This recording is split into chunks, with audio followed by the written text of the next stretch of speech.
Hello students, I am Kalpana Mishra and welcome back to our YouTube channel. Students, आज की video में शुरू करने जा रहे हैं class 9 chapter number 8 force and law of motion. तो चलिए शुरू करते हैं। तो बच्चों, प्रीवियस जो चैप्टर था ना, हमने उसमें पढ़ा था मोशन के बारे में। मोशन स्ट्रेट लाइन होता है, उसकी जो टर्म्स थी, उसकी पोजीशंस की, वेलोसिटी की, एक्सेलरेशन की, ये भी हमने पढ़ा था। साथ में हमने ये भी देखा था कि मोशन जो होते हैं वो यूनिफॉर्म भी हो सकते हैं, नॉन यूनिफॉर्म भी हो सकते हैं। ठीक है, तो अभी तक लेकिन ये नहीं डिस्कवर हो पाया था कि इस मोशन का कॉजेस क्या है, कारण क्या है।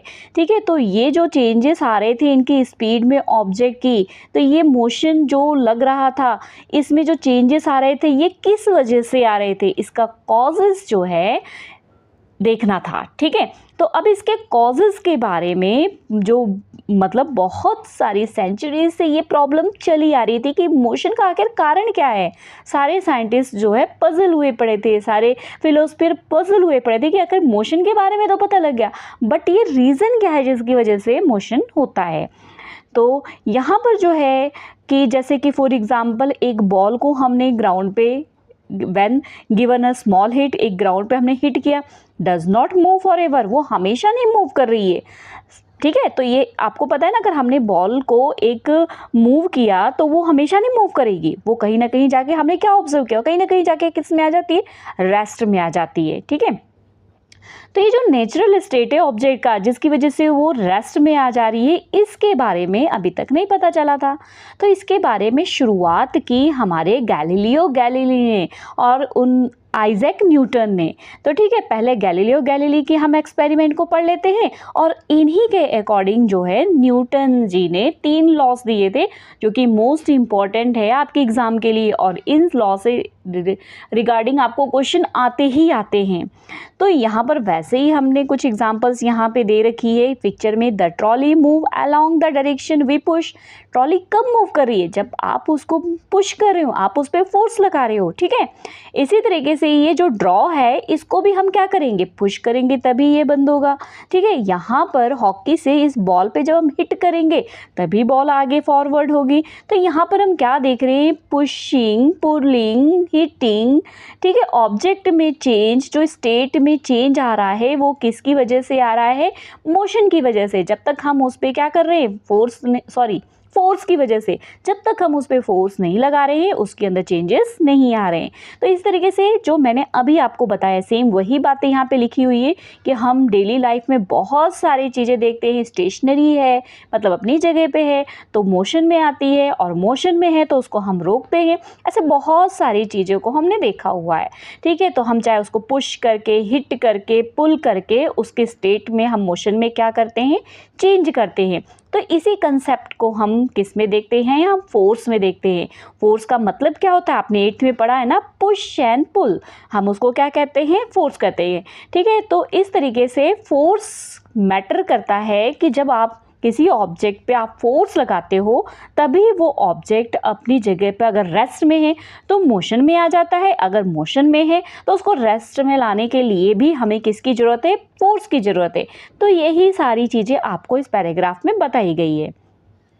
तो आपने ये तो पहली क्लास पिछले साल मतलब या पहले की क्लासों में आपने 8th में फोर्स तो बहुत अच्छे से पढ़ लिया, फ्रिक्शन फोर्स भी अच्छे से पढ़ा है ना। तो यहाँ पर यही दिया है कि अर्लियर क्लासेस में आप जो है फोर्स के बारे में बहुत अच्छे से पढ़ चुके हैं, उसकी वेलोसिटी के बारे में पढ़ चुके हैं कि कैसे वो फास्ट होती है, कैसे स्लो होती है। फोर्स लगा के हम किसी भी ऑब्जेक्ट के डायरेक्शन को चेंज कर सकते हैं, फोर्स लगा के हम किसी भी ऑब्जेक्ट को मोशन में ला सकते हैं, फोर्स लगा के हम कोई ऑब्जेक्ट मोशन में है तो उसको स्टॉप कर सकते हैं, फोर्स लगा के हम किसी भी ऑब्जेक्ट की शेप को भी चेंज कर सकते हैं।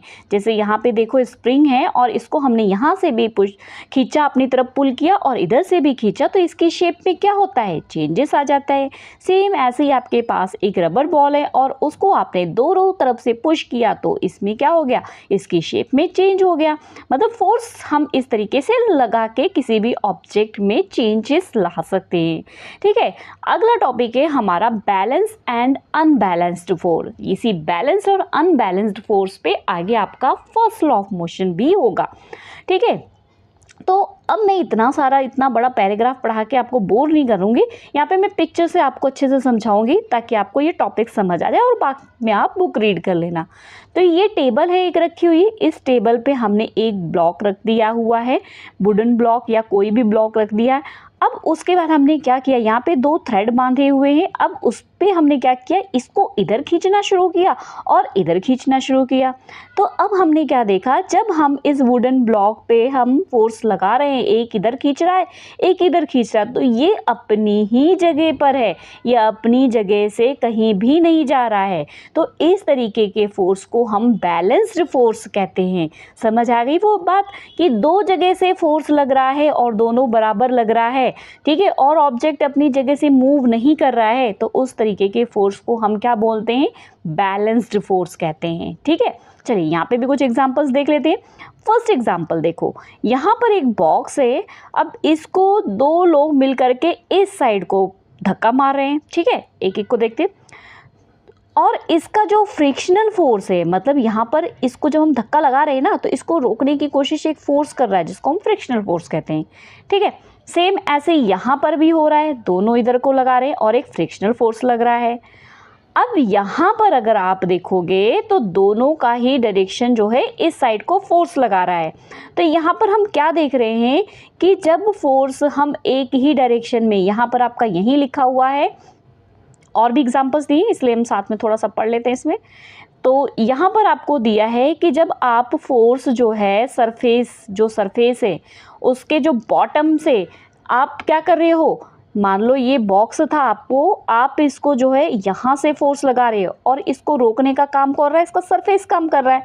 इसके सरफेस पे कौन सा फोर्स होता है, फ्रिक्शनल फोर्स। आपने पढ़ा है ना 8th क्लास में कि ऑब्जेक्ट अगर रुकता है तो उस पर कोई ना कोई फोर्स वर्क करता है, तब उसको रोकता है, और उस फोर्स को हम बोलते हैं फ्रिक्शनल फोर्स। तो यहाँ पर फ्लोर पर जब हम उस बॉक्स को पुश कर रहे थे तो उसको जो हार्डनेस मिल रही थी जिसकी वजह से वो आगे नहीं बढ़ पा रहा था, तो उसमें कौन सा फोर्स लग रहा था, उसमें लग रहा था फ्रिक्शनल फोर्स।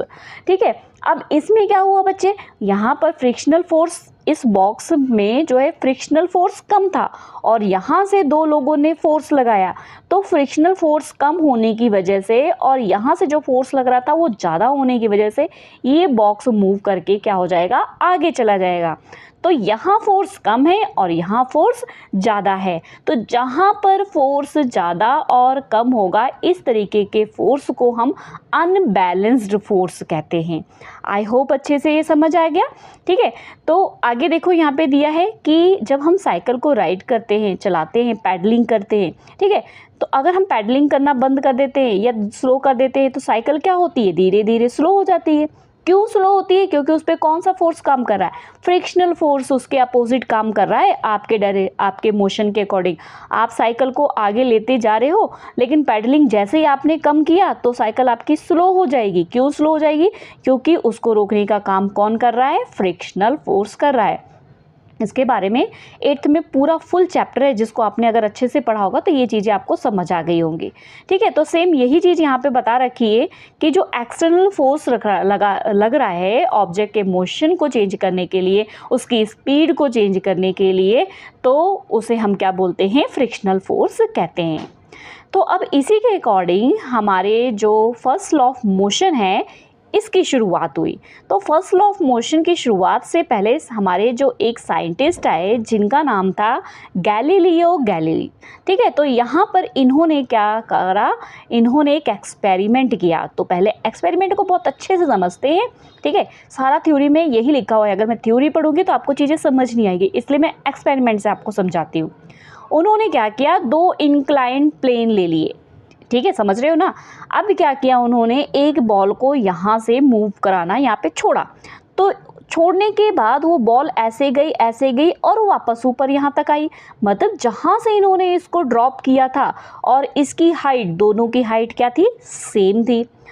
अब इन्होंने क्या किया, इस इंक्लाइन प्लेन को जो इतना ऊपर था ना, इसको थोड़ा कम कर दिया।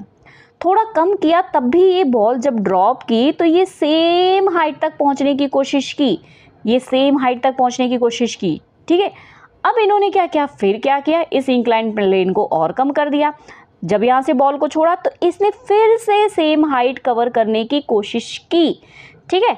और उसके बाद उन्होंने क्या किया, उसके बाद इन्होंने इस प्लेन को जो हमने थोड़ा थोड़ा थोड़ा कम कर रहे थे, फ्लैट कर दिया बिल्कुल। और फ्लैट करने के बाद बॉल को जब छोड़ा तो ये बहुत आगे आगे आगे जाया जा रहा था। ये तब तक आगे जाएगा, गैलीलियो ने कहा, कि जब तक ये सेम हाइट को ना पकड़ ले, मतलब यहाँ तक की हाइट को ना पहुँच जाए तब तक ये वहाँ तक मूव करेगा। बट ऐसा होता है? नहीं होता है ना। ये बॉल जाएगी, थोड़ी दूर तक जा कर के रुक जाएगी। तो अब ये रुकी किस वजह से? ये रुकी इस वजह से कि इस पर कोई एक्सटर्नल फोर्स वर्क कर रहा था, जो कि इसके मोशन को, इसको स्लो डाउन करके धीरे धीरे क्या कर दिया, उसने रोक दिया। तो यहाँ पर देखो, जो मैंने आपको अभी बताया कि पहले यहाँ तक पहुंचा, फिर थोड़ा टेढ़ा किया, फिर वहाँ तक पहुंचा, फिर थोड़ा टेढ़ा किया, वहाँ तक पहुंचा, मतलब एक सेम हाइट कवर करने की कोशिश कर रहा था। सेम ऐसे यहाँ पर भी सेम हाइट कवर करने की कोशिश करेगा, बट किसी फोर्स की वजह से वो नहीं पहुंच पाता है, रुक जाता है। कौन सा फोर्स था वो? फ्रिक्शनल फोर्स था। अब इसी को आइडिया लेके हमारे जो न्यूटन साहब थे, आइजैक न्यूटन थे, उन्होंने आप जो फर्स्ट लॉ ऑफ मोशन है उसको दिया, ठीक है। अब चलिए उसको समझते हैं। क्या कहा उन्होंने? उन्होंने कहा an object remain in A state of the rest of the uniform motion in a straight line unless compelled to change that state by an applied force। वो कह रहे हैं कि अगर कोई ऑब्जेक्ट रेस्ट में है तो वो रेस्ट में ही रहेगा जब तक उस पर कोई एक्सटर्नल फोर्स वर्क ना करे। कोई ऑब्जेक्ट अगर मोशन में है तो वो मोशन में ही रहेगा जब तक उस पर कोई और जो फोर्स है उस पर ना लगे।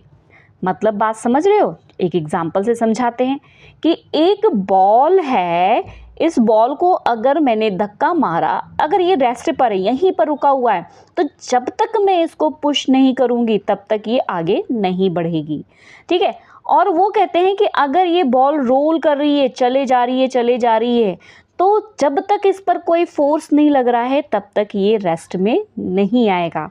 अब आप समझ गए ना कि इस फोर्स का नाम क्या था, जो इसको रोक रहा था? वो फ्रिक्शनल फोर्स था। और इसी चीज़ को हम क्या बोलते हैं? अब देखो, जब बॉल, यहाँ पर कुछ और आपको दिया हुआ है, एक दिया है इनर्शिया, ठीक है। तो इनर्शिया के बारे में पढ़ेंगे कि इनर्शिया क्या होता है, ठीक है। पहले इतना फर्स्ट लॉ ऑफ मोशन समझ गए ना। तो यही फर्स्ट लॉ ऑफ मोशन जो है, यहाँ पर क्या करता है, अगर आपने साइकिल चलाई, ठीक है, आपने साइकिल चलाई, चला के पैडलिंग करना छोड़ दी, तो साइकिल एकदम से तो नहीं बंद हो जाती ना। जब आप पैडलिंग छोड़ते हो, धीरे धीरे स्लो होके बंद होती है। तो ये जो ऑब्जेक्ट को आगे आगे मूव कराने की कोशिश कर रहा है, पर करा नहीं पा रहा है, बट कोशिश पूरी कर रहा है कि वो चलती रहे, ठीक है। तो उसको हम क्या बोलते हैं? उसको हम इनर्शिया बोलते हैं। कि ऑब्जेक्ट अगर कोई मोशन में है, ऑब्जेक्ट अगर कोई मूव कर रहा है, तो उसको मूव कराते रहने की कोशिश एक फोर्स करता है, उसे हम क्या बोलते हैं? इनर्शिया बोलते हैं, ठीक है। तो ये इनर्शिया को बहुत अच्छे से काफ़ी एग्जाम्पल के साथ समझना, क्योंकि लॉ ऑफ मोशन भी आता है आपके एग्जाम में और इनर्शिया के बारे में भी क्वेश्चंस आते हैं, ठीक है। तो अब चलिए कुछ एग्जाम्पल्स हम समझते हैं। जैसे कि आप जो है क्या कर रहे हो, मोटरसाइकिल चला रहे हो, ठीक है। आपने ब्रेक लगाई तो क्या होता है? अगर बहुत तेज़ी से चला रहे हो और एकदम से ब्रेक लगाई तो क्या होता है? ब्रेक में क्या होता है? जब आप ब्रेक अप्लाई करते हो एकदम से, अगर तेज़ चला रहे हो, तो क्या होती है? बाइक थोड़ी देर घसीट के जाती है और फिर रुकती है ना। क्यों ऐसा होता है? क्योंकि इनर्शिया चाहता है कि वो बाइक चलती रहे, लेकिन आपने फ्रिक्शनल फोर्स उस पर अप्लाई कर दिया तो वो उसको रोक देता है। पर इनर्शिया उसको कहता है कि नहीं, मैं इसको मोशन में ही रखूँगा। तो ये जो फोर्स लग रहा है, जो उसको चलाने की कोशिश कर रहा है, उसे हम क्या बोलते हैं? इनर्शिया, ठीक है। तो इसी वजह से जो है चोट लग जाती है जब हम इस तरीके का काम करते हैं, है ना। तो कुछ और एग्जांपल्स आपको देते हैं जो कि आपके एग्ज़ाम में भी आता है। कि जैसे कि फॉर एग्जांपल आप किसी बस में हो, ठीक है। तो बस, आप मान लो आप बस में बैठे हुए हो, ठीक है, और बस जो है स्टॉप है, रुकी हुई है। और जब बस चलना शुरू करती है, बस ने क्या किया? एकदम से चलना शुरू किया। तो क्या होता है कि ये जो आपकी बस है ना, ये तो मोशन में आ जाती है, चलने लग जाती है, लेकिन आप जो इसके अंदर बैठे हुए हो ना, आप क्या होते? पीछे की ओर हो जाते हो, पीछे की ओर धक्का लगता है आपको ना, कभी ऑब्जर्व किया है तो कमेंट में बताना। अब थोड़ा सा पीछे की ओर हो जाते हो, ऐसा क्यों होता है? ऐसा इसलिए होता है कि आपका जो इनर्शिया है, बस तो मोशन में आ गया, लेकिन जो आपकी बॉडी बस के टच में थी और बस के कारण आपको अगर बस मूव कर रही थी तो आपकी बॉडी को भी उसके साथ मूव करना था, बट वो मूव नहीं कर पाई। वो रेस्ट ऑफ इनर्शिया की वजह से रेस्ट में रहना चाहती थी, जिसकी वजह से आपकी बॉडी जो है पीछे हो जाती है। सेम सिचुएशन, अगर बस चल रही है और एकदम से ब्रेक लगती है तो क्या होता है? आप आगे की तरफ झुक जाते हो, होता है ना ऐसे। तो आगे की तरफ जब झुकते हो तो क्या होता है? जब बस रुक जाती है, बस तो स्टॉप हो जाती है, जो आपकी लेकिन बॉडी होती है बस के साथ जो हिलती रहती है, मूव करती रहती है, उसको एकदम से रोकना होता है, क्योंकि वो आपके इनर्शिया मोशन में थी, वो आपका चल रहा था, अब उसको रेस्ट में लाना था। तो वो आपका इनर्शिया क्या कोशिश कर रहा था कि उसको चलाते रहो, लेकिन वो एकदम से जब स्टॉप होती है तो आप क्या होते हो? आगे की तरफ झुक जाते हो। क्यों झुक जाते हो? क्योंकि इनर्शिया आपको जो है रेस्ट में आने की कोशिश कर रहा था, आप मोशन में थे, ठीक है। आप मोशन में थे और मोशन में ही रखने की कोशिश कौन कर रहा था? इनर्शिया कर रहा था, ठीक है। और आप क्या आ गए? उसमें एकदम से रेस्ट में आ गए। तो धीरे धीरे जो है वो इनर्शिया से आप क्या, इनर्शिया का मतलब समझ गए ना आप? इनर्शिया क्या होता है? बस इसमें कुल मिला के मैं आपको इनर्शिया समझाना चाहती हूँ। तो कुछ एग्जाम्पल्स के थ्रू भी हम इनर्शिया का देख लेते हैं। देखो, यहाँ पर आप कैरम बोर्ड जब खेलते होगे, आपने ध्यान दिया होगा, ये गीटियाँ जब आप लगाते हो और इस पर स्ट्राइक जब मारते हो तो क्या होता है? एक गिट्टी निकल के बाहर आ जाती है और बाकी वहीं के वहीं रह जाती है। ऐसा क्यों होता है कि आपने जब इस पे मारा तो फोर्स की वजह से ये तो बाहर आ जाती है, लेकिन ऊपर वाले क्या होते हैं? रेस्ट ऑफ इनर्शिया में रहते हैं, रेस्ट में रहते हैं, जिसकी वजह से वो मोशन में नहीं आ पाते और वहीं के वहीं रह जाते हैं, ठीक है। ऐसे ही कुछ एग्जाम्पल यहाँ पर भी दे रखी है कि आपने क्या किया, एक ग्लास लिया, उसके ऊपर एक इस तरीके से कार्डबोर्ड लगा दिया और उसके ऊपर एक कॉइन रख दिया। जब आपने इसको हाथों से मारा तो ये कार्डबोर्ड तो आगे चला गया, लेकिन कॉइन रेस्ट ऑफ इनर्शिया की वजह से क्या हो गया? इसमें आकर के गिर गया। आई होप चैप्टर चीज़ें समझ आ रही होगी जो मैं कह रही हूँ आपको। तो पैराग्राफ में से जो मेन पॉइंट्स थे मैं आपको सारा बताती जा रही हूँ, ठीक है। अब यहाँ पर देखो कुछ क्वेश्चंस दे रखे हैं, इनको हम जब इसके क्वेश्चन सॉल्व करेंगे तब देखेंगे, ठीक है। आई होप ये टॉपिक मैंने फास्ट और जल्दी से आपको चीज़ें समझ आ जाए तो समझाने की कोशिश की है, ठीक है। और अगर आपको हेल्पफुल लगता है तो वीडियो को लाइक ज़रूर करना, ताकि मैं आगे भी फटाफट आपकी वीडियोज़ को कवर कर सकूँ, ठीक है स्टूडेंट्स। ये आपका पार्ट 1 हो गया। अब पार्ट 2 में हम इसका जो है inertia and motion and second law of motion जो है पढ़ेंगे, ठीक है। मिलते हैं नेक्स्ट वीडियो में, बाय बाय।